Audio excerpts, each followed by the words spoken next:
Hello everyone, आप सभी लोगों को फिर से एक नए वीडियो में स्वागत है। आज हम लोग टेल से टॉक और स्पीक को अच्छी तरह से सीखेंगे, ठीक है। क्योंकि सारा का जो मीनिंग होता है वो समान होता है, इसमें बहुत लोगों को कन्फ्यूजन होता है। आज वही कन्फ्यूजन हम लोग दूर करने वाले हैं, ठीक है। इसका जो अर्थ होता है बोलना, कहना या फिर बताना होता है, लेकिन इनका जो यूज होता है अलग अलग जगहों पर होता है, ठीक है। आगे देखेंगे। टेल को आप देख पा रहे हैं, टेल का मतलब होता है बताना। इसके बाद टेल के बाद हम लोग ऑब्जेक्ट लगाते हैं, क्योंकि ऑब्जेक्ट इसमें नेसेसरी होता है। अगर टेल के बाद हम लोग ऑब्जेक्ट नहीं लगाते हैं तो वो हम लोगों का गलत हो जाएगा, ठीक है। किसी चीज को बताने के लिए इसका प्रयोग किया जाता है। टेल के बाद हम लोग ऑब्जेक्ट लगाए हैं। ऑब्जेक्ट को किसे या फिर क्या से ढूंढते हैं, ठीक है। एग्जाम्पल पे आप देख पा रहे हैं कि ही टॉल्ड, ठीक है। टेल का वर्ब टू है टॉल्ड, ठीक है। उसने कहा, ठीक है। इसमें ऑब्जेक्ट नहीं है, इसलिए ये गलत है। ही टॉल्ड मी, उसने मुझे बताया या फिर उसने मुझे कहा, इसमें ऑब्जेक्ट है इसलिए ये सही है, ठीक है। ही टॉल्ड मी ए स्टोरी, उसने मुझे एक कहानी सुनाया। ये इसमें भी हम लोग देख पा रहे हैं, तो इसमें दो ऑब्जेक्ट है, एक इनडायरेक्ट ऑब्जेक्ट है, एक डायरेक्ट ऑब्जेक्ट है, इसलिए ये सही है, क्योंकि ऑब्जेक्ट आना जरूरी है टेल के बाद, ठीक है। अगला सेंटेंस आप देख पा रहे हैं, ही टॉल्ड मी द ट्रूथ, उसने मुझे सच्चाई बताया। ये भी सही है क्योंकि इसमें ऑब्जेक्ट लगा हुआ है। आगे देखिए, टेल मी ए स्टोरी, मुझे एक कहानी सुनाओ, यहाँ ऑब्जेक्ट है, इसके लिए सही है। टेल अ स्टोरी, एक कहानी सुनाओ, ठीक है। इसमें भी ऑब्जेक्ट लगा हुआ है, ये डायरेक्ट ऑब्जेक्ट है। अब आप देख पा रहे हैं, से का मतलब होता है कहना। इसमें ऑब्जेक्ट ऑप्शनल होता है।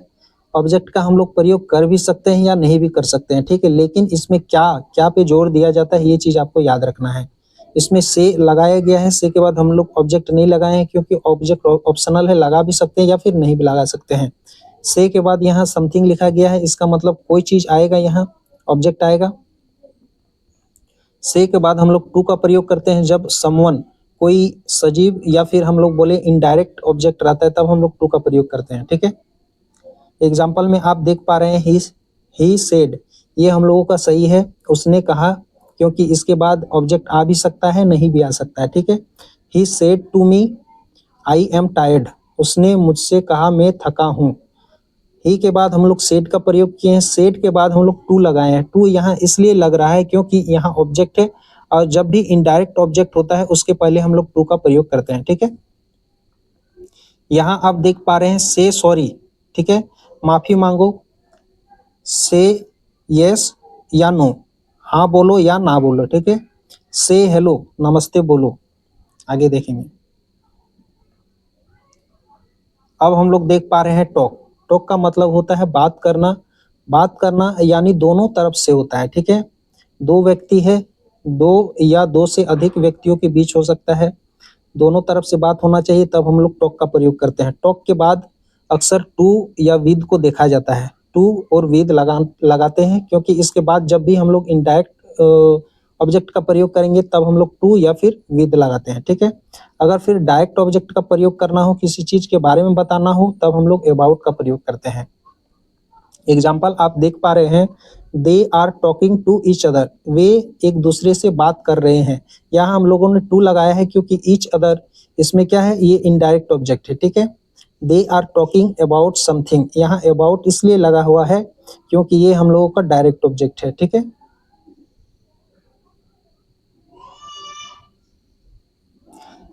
आगे देख पा रहे हैं, स्पीक। स्पीक एक तरफ से बोलना, ठीक है, या फिर कोई लैंग्वेज या कोई भाषा बोलना, तब हम लोग स्पीक का प्रयोग करते हैं। ये एक ही तरफ से बात कोई आदमी करता है, तब हम लोग स्पीक का प्रयोग करते हैं।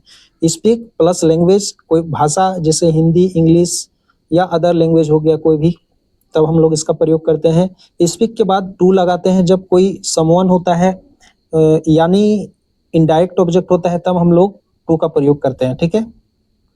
एग्जाम्पल में आप देख पा रहे हैं, सी कैन स्पीक इंग्लिश फ्लुएंटली, वह धारा प्रवाह अंग्रेजी बोल सकती है।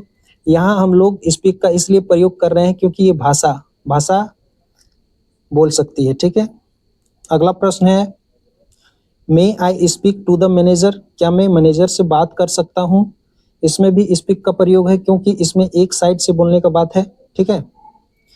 आज के लिए बस इतना ही। अगर वीडियो आपको अच्छा लगा हो तो वीडियो को एक लाइक करें। अगर इसी तरह के वीडियो आपको रेगुलर देखने हैं तो चैनल को सब्सक्राइब करें।